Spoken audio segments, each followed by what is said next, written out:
E aí, pessoal, sejam muito bem-vindos mais uma vez ao canal. Eu sou o Mikael e hoje mais um Desmistificando os Signos, como prometido, o signo da vez é o signo de Escorpião, um signo extremamente polêmico. As pessoas que são do signo de Escorpião, quando elas falam que são escorpiana, sempre tem um olharzinho assim, ó. E isso é muito chato, gente. Escorpião não é só safadeza. E escorpião tem esse lado por motivos que a gente vai explicar hoje. Então, eu separei algumas coisinhas que eu escrevi para vocês a respeito do signo de escorpião para que a gente consiga desmistificar. Gente, a primeira coisa que faz com que o escorpião tenha uma ligação com a sexualidade muito grande é que todos os signos do zodíaco, eles representam uma parte do nosso corpo. Então você tem Áries, Touro, Gêmeos, e Escorpião corresponde justamente à região genital. Isso significa que pessoas que são do signo de Escorpião e têm signo de Escorpião muito forte, ou pessoas que têm signo de Escorpião muito forte, têm a região genital mais sensível do que outras pessoas.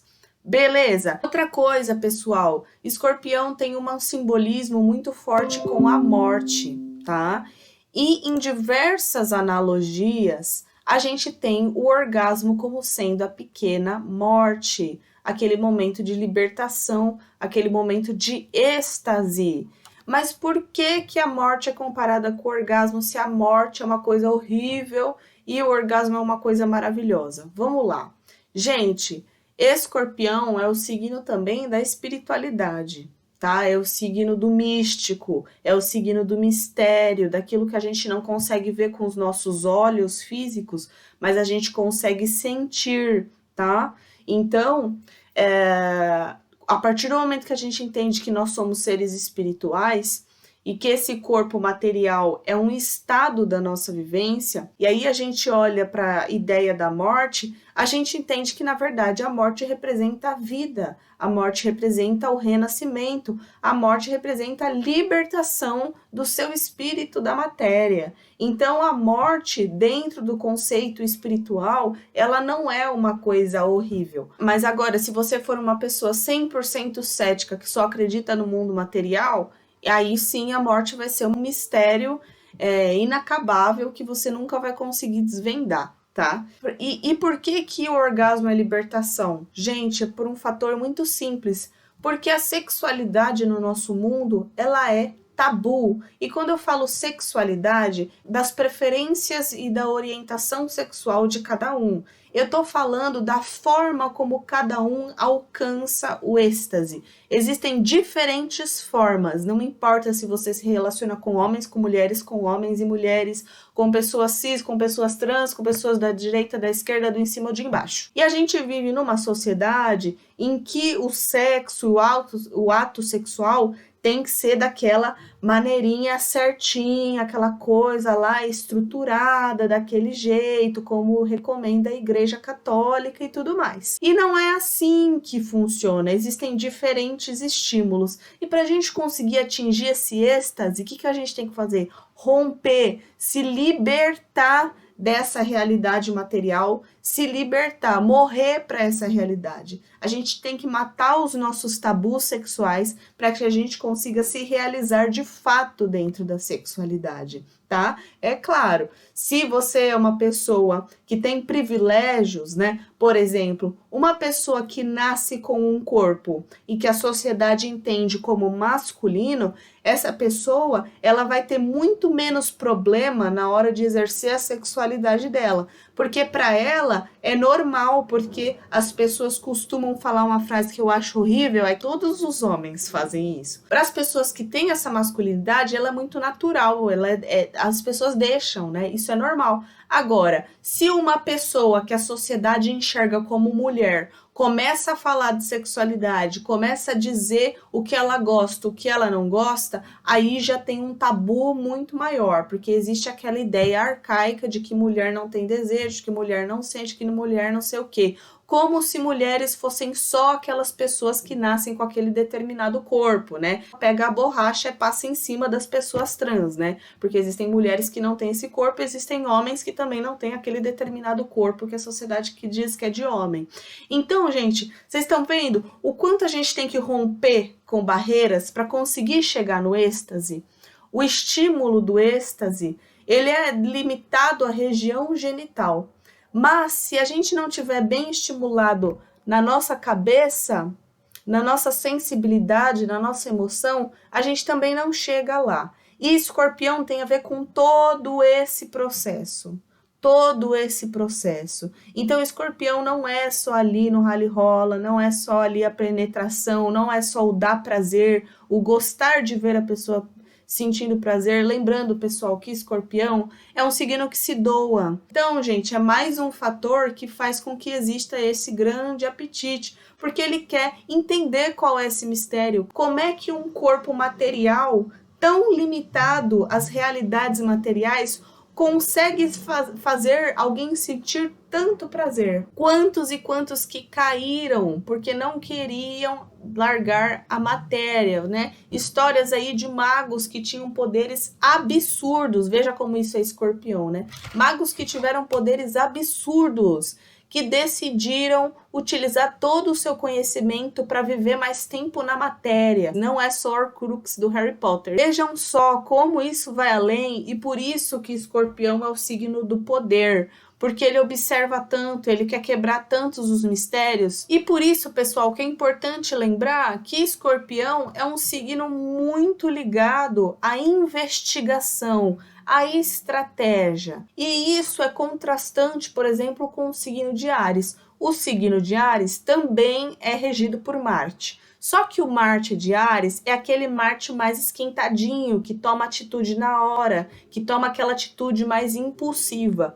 O Marte de Escorpião, ele também fica com muita raiva, ele também é esquentadinho, mas ele tem uma estratégia, ele programa os passos dele, ele observa, tipo, bem FBI, bem stalker mesmo, ele monta os passos dele para ir, então, tomar atitude de execução, que é a cara ali de Marte. Então, entre o Marte de Áries e o Marte de Escorpião, existe essa grande diferença, tá bom? E essa questão da investigação de Escorpião também combina com isso que a gente estava falando, sobre sexualidade e tudo mais. Porque quando você está ali explorando o seu próprio corpo ou o corpo da pessoa, se trata também de uma investigação. Escorpião tem 2 planetas regentes, tá, pessoal? Então, Escorpião é o primeiro signo do zodíaco que tem 2 forças regentes desse signo. Você tem o Marte. Então, vamos lá, pessoal, fazendo uma metáfora, né, numa guerra. O Marte de Áries é aquele Marte que tá ali na linha de frente, trocando tiro ali, plau, plau, plau. E o Marte de Escorpião é aquele que tá por trás do mapa fazendo a estratégia, mandando o batalhão tal na região tal, porque se eu conquistar a região tal, eu vou ter fácil acesso a não sei o que. Além de Marte, Escorpião tem outro regente que é Plutão. E Plutão, como a gente já falou aqui também, é o deus do submundo na mitologia grega, Hades. Na mitologia iorubá seria ali orixá Omolu, que também tem relação com Anubis, que é um deus egípcio que tem a ver com a morte, o desencarne. Então, esse lado que pende mais para a magia, para a investigação do oculto, o que vem após a morte, certo? Isso aí tem a ver com o lado plutoniano de Escorpião, tá? O lado vingativo de Escorpião, ele tá muito mais ligado com o desequilíbrio de Marte, tá, pessoal? O desequilíbrio de Marte. Porque um Marte equilibrado, ele entende que a lei e a justiça divina, elas agem por si próprias. Quando o lado marciano dessa energia escorpiana está desequilibrado, a pessoa se sente na responsabilidade de executar a lei e a justiça divina pelas próprias mãos. Então aí, no momento que começa a ficar perigoso, porque a pessoa ela tem a filosofia dela, ela tem entendimento do que é certo e errado para ela, e aí ela tá em desequilíbrio, ela acha que aquela pessoa que fez um mal para ela tem que receber o dobro, porque ela acha que é assim, ela vai lá e executa a vingança dela de uma forma toda estratégica também, para que aquela pessoa sinta na pele igual que ela sentiu ou até mais. Só que o que a gente tem que entender aqui, se caso você é um escorpiano, escorpiana, uma pessoa que tem muito escorpião no mapa e age dessa maneira. Às vezes a gente só tá colhendo o que a gente tá plantando. Escorpião tem muito a ver com essa questão da colheita, tá? Escorpião realmente tem muita ligação com a lei e a justiça divina, mas ele tem que entender que não é ele que é a lei e a justiça divina. A lei maior e a justiça divina são fatores externos a ele, tá? No máximo, o escorpiano vai poder evocar a lei e a justiça divina e pedir para que a lei e a justiça divina tomem as providências necessárias relacionadas àquela situação. Mas vai ser a lei e a justiça divina, não a pessoa, porque pelo fato dele ser um ótimo doador de energia, quando ele está em desequilíbrio, ele também tem facilidade de vampirizar as energias, tá? Então, o vampirismo energético em pessoas de escorpião desequilibradas é muito presente. A pessoa ela vai sugar a energia das outras pessoas, como se fosse um buraco negro, sugando todas as partículas para dentro, esgotando. Ali, escorpião se torna um signo super absorvedor, tá? É como se fosse um buraco negro de energia mesmo.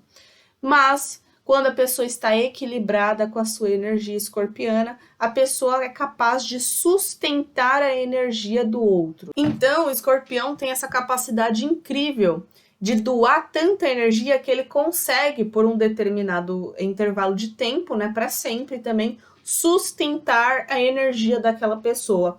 Então, o escorpiano, que no momento que você procura ele para desabafar, para chorar, o escorpiano ele vai ouvir, ele vai segurar a sua mão, e nesse ato de te ouvir, de te olhar no fundo dos seus olhos, ele tá te passando energia. Para questões mediúnicas e espirituais, escorpianos são grandes doadores de ectoplasma, uma capacidade de manipular energia. E aí que é muito perigoso também, porque se você for tomado por sentimentos ruins, energias ruins, desejos ruins, você vai atrair com a mesma potência para você. Então, é sempre muito importante, escorpião, estar nutrindo o seu coração, cuidando das suas emoções, está tirando um tempinho para ficar sozinho um pouco. Escorpião, se ele fica muito exposto a energias externas, ele acaba se perdendo no meio, porque uma hora ele vai sentir vontade de doar, outra hora ele vai sentir vontade de se reestabelecer. E nessa de se reestabelecer, ele acaba vampirizando as pessoas que estão do lado, se ele não estiver bem alinhado. E nisso mistura a energia dos outros com a energia dele, ele passa a energia dele para o outro, aí vira uma bagunça, tá? E aí não vai ser bacana pro escorpiano, pra escorpiana. Eu sei que às vezes a gente quer ajudar todo mundo, só que a gente não consegue ajudar ninguém se a gente não tiver de pé, né, pessoal? E é com essa frase que eu encerro o Desmistificando o Signo de Escorpião. Eu espero que vocês tenham gostado. Eu acredito que os escorpianos e as escorpianas devem estar muito felizes, porque foram 3 vídeos seguidos falando sobre o signo de escorpião. Então, se você gostou, por favor, deixa o seu like, é de graça e você ajuda muito o canal. Deixa nos comentários o que você achou, se inscreva se você ainda não se inscreveu e compartilhe esse vídeo aí para as pessoas que gostam de astrologia e que gostam ou não do signo de escorpião. Um beijo e até a próxima!